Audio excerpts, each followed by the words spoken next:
तो आप सभी लोगों का एक बार फिर से स्वागत है मेरे चैनल पे। तो आज मैं आपके लिए फिर से एक नई वीडियो लेके आया हूँ, जो कि है basic of software testing.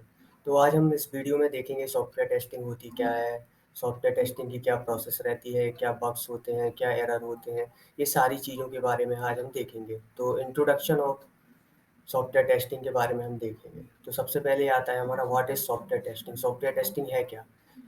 Software testing is the process of validation and verification. तो वैलिडेशन क्या होता है? Validation is a process to check whether it meets on business needs और नॉट।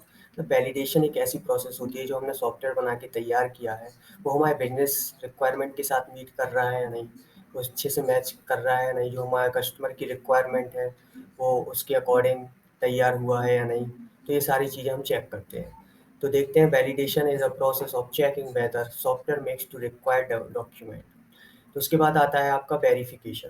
तो वेरिफिकेशन क्या होता है? Verification is a process of evaluating the requirement of the software. तो वेरिफिकेशन में हम देखते हैं, इवैल्यूएट करते हैं जो हमारा सॉफ्टवेयर है वो कस्टमर के अकॉर्डिंग, जो कस्टमर की रिक्वायरमेंट थी उसके अकॉर्डिंग बन के तैयार हुआ है नहीं, उसमें वो उस जो कस्टमर का रिक्वायरमेंट है उसके अकॉर्डिंग सॉफ्टवेयर में पूरी जो डिटेल्स हैं, वो सारी रिक्वायरमेंट है वो फुलफिल हो रही हैं नहीं।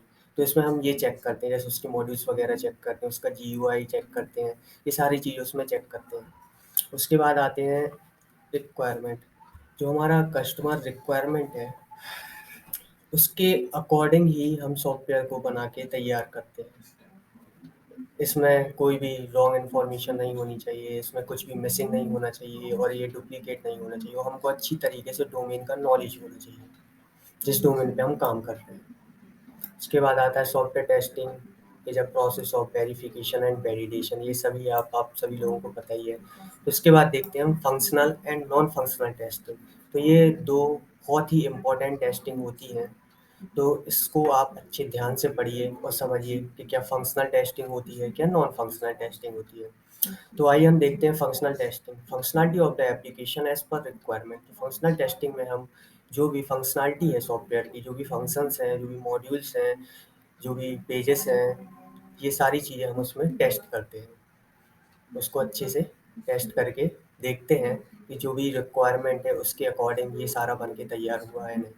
उसके बाद आता है आपका नॉन फंक्शनल टेस्टिंग। तो नॉन फंक्शनल टेस्टिंग में हम जो नॉन फंक्शनैलिटी है उसको चेक करेंगे, जैसे कि यूज़र फ्रेंडली है, कंपैटिबिलिटी है, एक्सेसिबिलिटी है, परफॉर्मेंस अच्छी है या नहीं, ये सारी चीज़ें नॉन फंक्शनल टेस्टिंग में हम चेक करते हैं। तो देखते हैं, these are the words using works, error, fault, failure, defect etcetera. जब भी हम कोई सॉफ्टवेयर बनाते हैं, उसकी टेस्टिंग करते हैं, तो टेस्टिंग इसीलिए की जाती है ताकि उसमें कोई बग वगैरह ना निकले, उसमें कोई एरर ना हो, उसमें कोई फेलर ना हो, उसमें कोई डिफेक्ट ना हो। ये सारी चीज़ें हम उसमें टेस्ट करते हैं ताकि जो हमारा सॉफ्टवेयर बन के तैयार हुआ है जब वो कस्टमर के पास जाएगा तो वो पूरी तरीके से सेटिस्फाई होना चाहिए, पूरी तरीके से टेस्टेड होना चाहिए, फ्यूचर में कोई दिक्कत नहीं आनी चाहिए। तो देखते हैं एरर क्या होता है। Error is a mistake done in using the software. जब भी कोई सॉफ्टवेयर में मिस्टेक होती है तो उसको हम एरर कहते हैं। जैसे no mistake in code, code में कोई मिस्टेक नहीं होनी चाहिए। Mistake in using the software, हम सॉफ्टवेयर को यूज कर रहे हैं तब उसमें मिस्टेक आए तो उसको बोलते हैं error. When ever a user does a mistake using the software is called a error. उसके बाद आता है आपका वर्क्स और डिफेक्ट और फॉल्ट। तो ये क्या होता है? ये बहुत ही ज़्यादा इम्पोर्टेंट वर्ड्स हैं जो आप लोगों को सॉफ्टवेयर टेस्टिंग में बार-बार, हर जगह, हर तरीके से सुनने को मिलेंगे।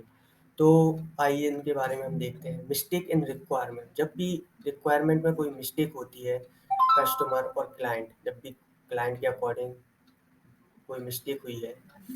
Mistake in code. कोड में कोई मिस्टेक है, डेवलपर के द्वारा बनाया गया जो भी सॉफ्टवेयर है उसमें अगर कोई मिस्टेक आता है। मिस्टेक इन HLD और LLD, सॉफ्टवेयर आर्किटेक्चर। जब भी हम सॉफ्टवेयर आर्किटेक्चर को ड्रॉ करते हैं तो उसमें कोई मिस्टेक तो नहीं है। उसके बाद आता है बग इन रिक्वायरमेंट। जब भी कोई रिक्वायरमेंट में कोई कमी रह जाती है या फिर अच्छी तरीके से उसको एनालिसिस नहीं किया जाता है तो वो है। Bug in design. डिज़ाइन में अगर कोई बग निकलता है तो वो बग इन डिज़ाइन हो गया। बग इन कोड, अगर कोई कोड में बग निकलता है तो वो बग इन कोड हो गया। Any mistake done while creating the requirement design और code for the application. Bug वो होता है जब हम कभी रिक्वायरमेंट के अकॉर्डिंग अपने सॉफ्टवेयर को क्रिएट करते हैं, उसे डिज़ाइन करते हैं, तो उसकी डिज़ाइन में और कोड में कोई बग आता है, कोई कमी आती है, तो उसको हम बग कहते हैं। उसके बाद देखते हैं हम फेलर। तो फेलर क्या होता है? Whenever software fails to be do the business of the software then it is a failure.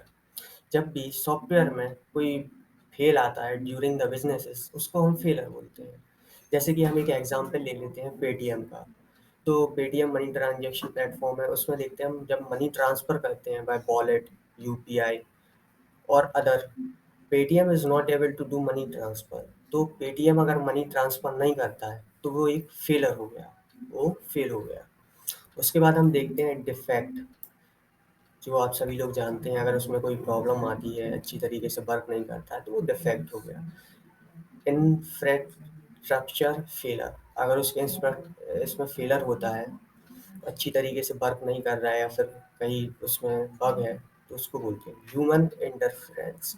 तो ह्यूमन इंटरफेरेंस सही से करना चाहिए, जैसे हम उसमें कोई इन्फॉर्मेशन डालते हैं मनी ट्रांसफ़र की या एनी अदर, तो वो अच्छी तरीके से वर्क कर रहा है या नहीं।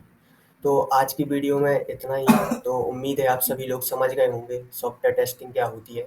तो नेक्स्ट वीडियो में मैं आपको और डिटेल्स में बताऊंगा सॉफ्टवेयर टेस्टिंग के बारे में, मैनुअल टेस्टिंग के बारे में, ऑटोमेशन टेस्टिंग के बारे में।